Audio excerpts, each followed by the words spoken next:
Hey everybody and welcome back. Today I'm sharing another art journaling tutorial.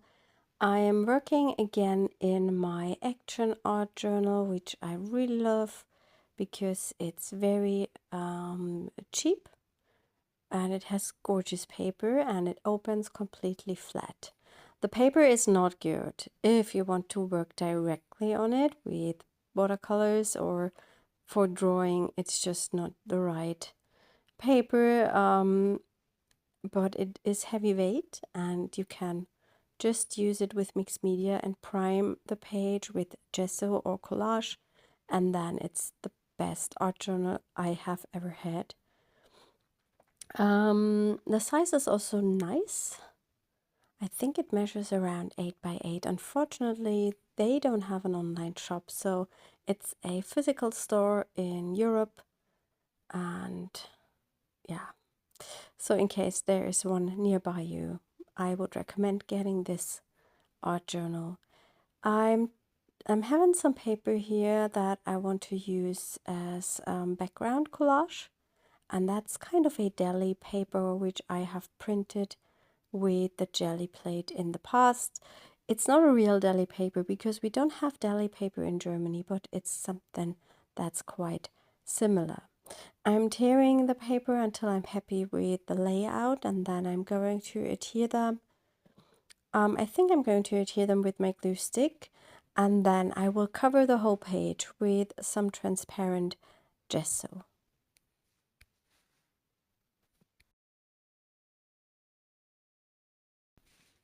As always, I'm going to list all the supplies I'm using in the description of the video, and you will also find a link to the blog post where you can have a look at the close-up images and also save the photos to your Pinterest boards.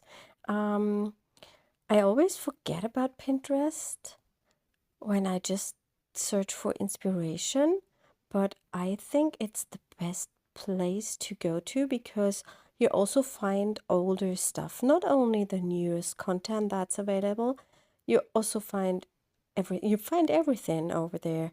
And yeah, so I tried to spend more time on Pinterest than on Instagram, just because the inspiration is it's bigger, I would say. Yeah, so save the images to your Pinterest boards from our blog so other people can find the tutorial. Once I've adhered the papers, I'm going to cover that with the clear gesso. As I mentioned, I'm using the Liquitex clear gesso.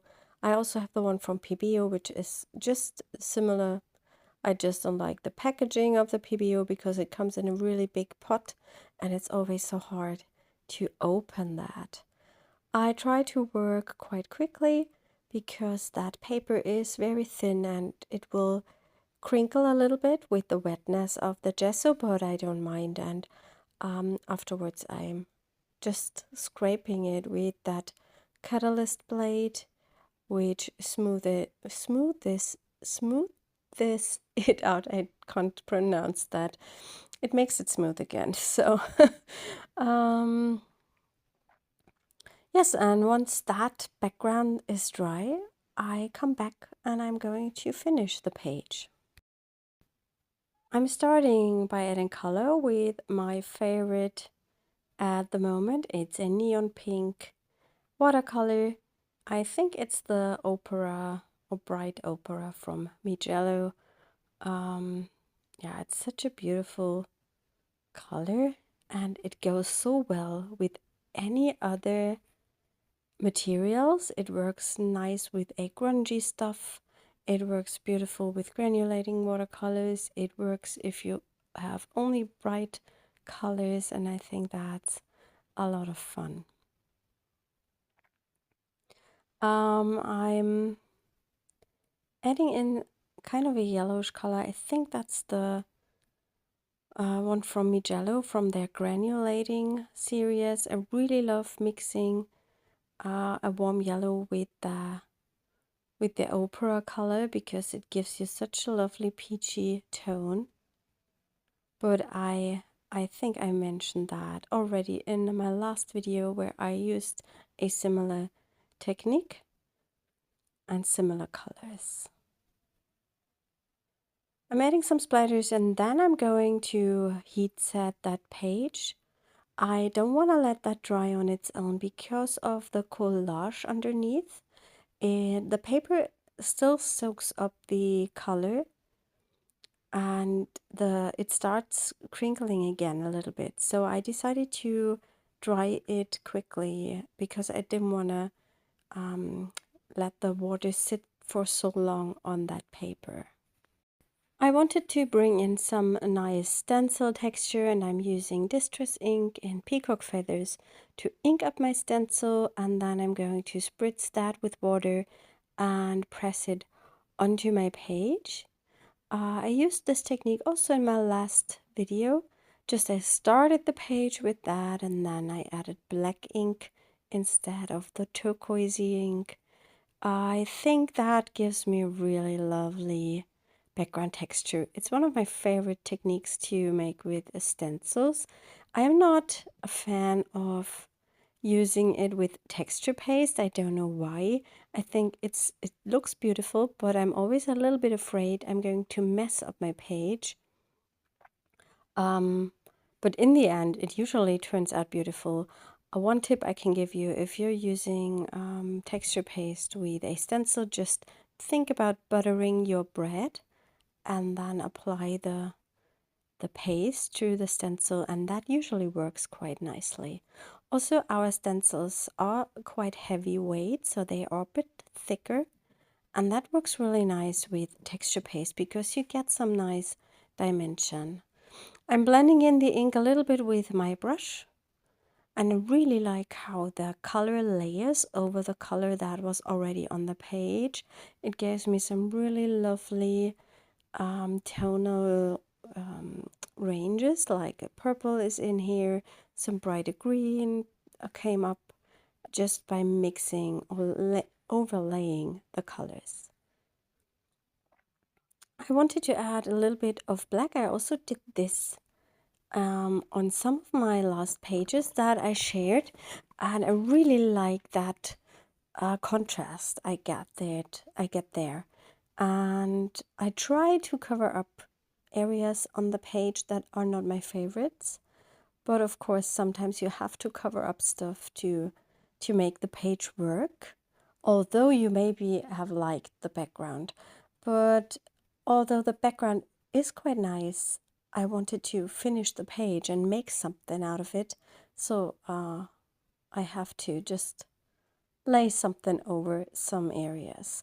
I'm using that silicone brush to apply the paint. It's a really smooth way to put down color. I prefer this often against a normal brush because I'm not a big fan of brush stroke texture. Not sure why, but I like it if it's a bit more flat.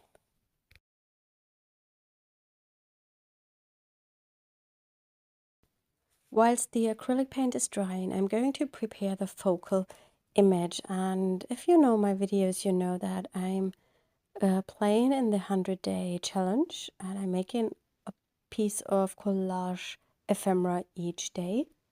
And for today, I thought I would make a piece and then use that directly on the page as my focal point. So I'm trying to use colors that go nice with the background. I picked some pink leftovers. I have my envelope here with my little gratitude message to myself.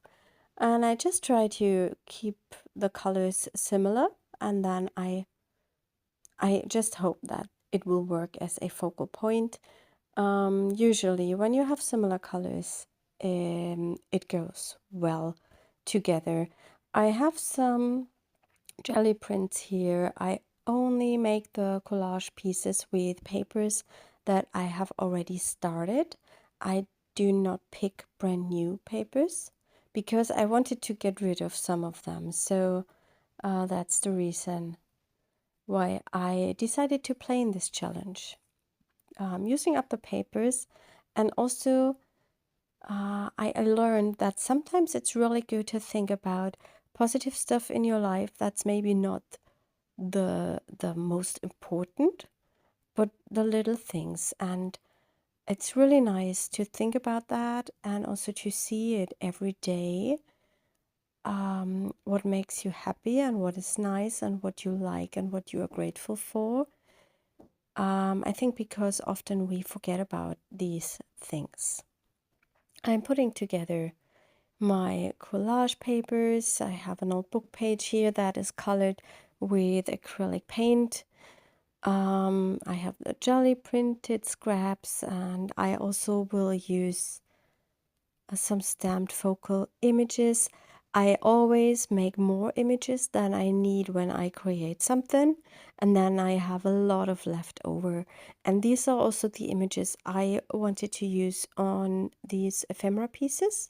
So I also use those up because they are growing and growing, and over time, some of the stamp sets are no longer available, and then I would not use these images because I usually try to use stuff that is still in the shop. So there comes a point when I throw these things away, and I would like to avoid that, and that's the reason why I decided to to make some restrictions to this project. So yeah, I try to work out a layout that I like. I'm playing a little bit. I try not to spend more than 10 to 15 minutes each day for that project. And I've already shared some process videos creating these, and there are even more videos available for members where I'm creating these ephemera pieces, or I share original pages and other videos. I always create a pocket on these pieces where I can slide in that tiny envelope. The envelope die is no longer available. I have that for years. And also it's not the best because it does not work. The closure doesn't work, and that's also the reason I came up with that pocket idea, because I wanted to just slide that into something where I can what it keeps it closed a bit. So here I'm having an image from our pencil marks number 2 stamp set, and I made these. I shared how I made them in my last video, because there I also used some of these images.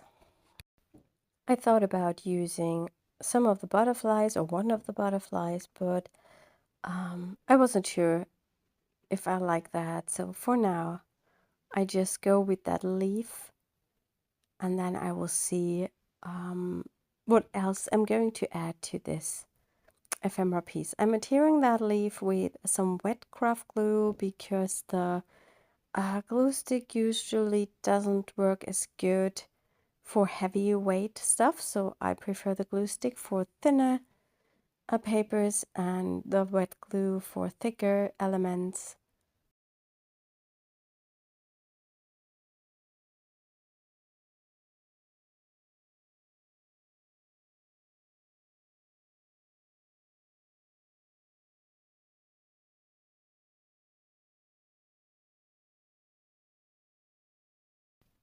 I'm now trying to test how this looks on my page and how it works. Sometimes I add more stuff to such a collage piece, but in this case I decided to just see how it goes with the background, and then later I can always decide to bring in something more.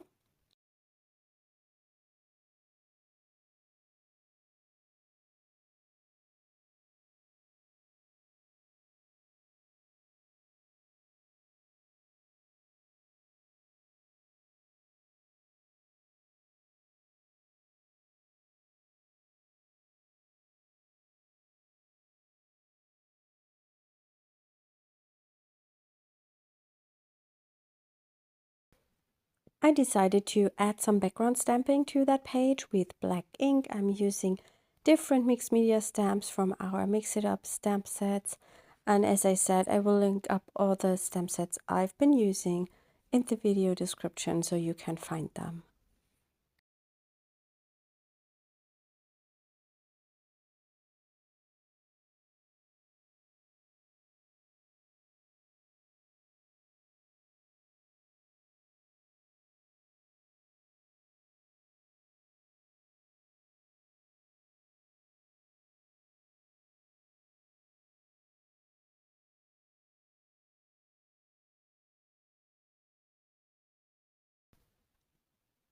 I decided to put that piece right there where I have that line that goes through the page because I think that matches so nicely and that's a good place. And I also didn't want to cover up that big pink area on the right, which I thought looked really lovely, so I decided to go to the left side of the page with my focal point.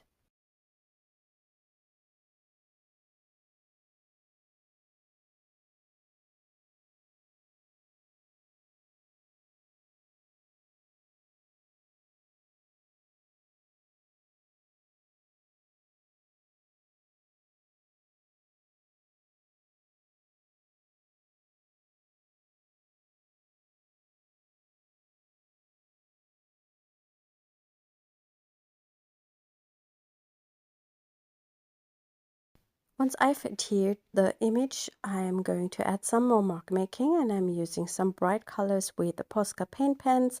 I picked that turquoise here, which goes very nice with the turquoise on the background. And I just do some mark making on my page and also on my focal point.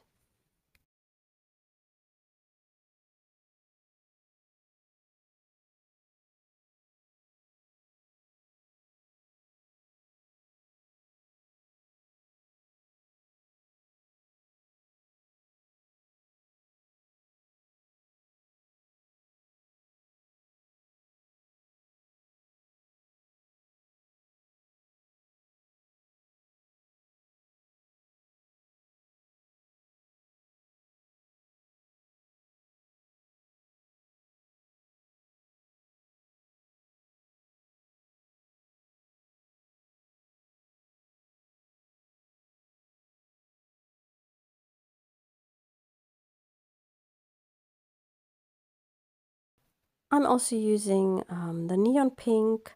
That's not a Posca, but it's quite similar. I just picked that up at a local discounter because they had it for a promotion or sale action, and I think that's from Marabou.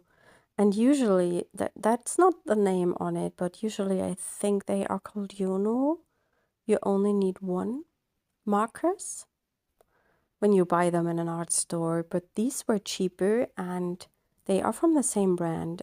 Just I think they make these packagings to sell them at a lower price in discount stores, but I am pretty sure it's exactly the same material. And that's the best neon pink marker I've ever had because it's quite opaque over black, and that's what I really like about that one. I think it was good that I did not add too much to my focal point because the background was already quite textured, and then it's maybe better to have something more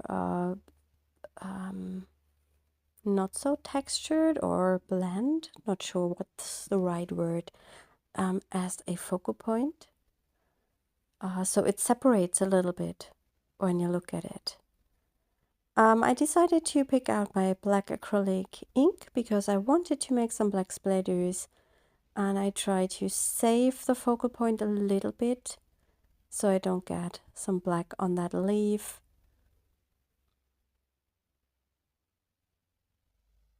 Yes, and that's all I'm doing to this page. I might add a sentiment, I'm not sure at this point. It's been a while that I made this journal page. but I will share a photo now, and then yeah, I've added a sentiment. That's what I thought I would do. I hope you enjoyed that video, and I hope you are inspired, and we will see us next time. Bye.